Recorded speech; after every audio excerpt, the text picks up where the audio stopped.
இது வந்து பசலைக்கீரை, கொடி பசலைன்னு சொல்லுவாங்க. பசலையில் நிறைய வகைகள் இருக்குது. பச்சை பசலை, சிகப்பு பச்சலை.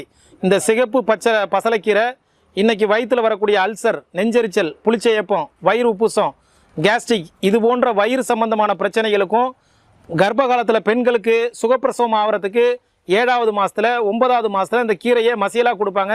தமிழர்களுடைய பாரம்பரிய வாழ்வியலில் உள்ளது தான் இந்த பசலைக்கீரை. இது ஒட்டு செடியாகவும் பயன்படுத்தலாம். சின்ன சின்ன துண்டாக நறுக்கி நிலத்தில் நட்டாலே போதும். இதில் இங்கு பழம்னு சொல்லுவாங்க, கருப்பு கலரில் ஒரு பழம் மாதிரி வரும். அந்த பழத்தை சாப்பிட்டாலே வாய் புண்ணை அகற்றும். நன்றி.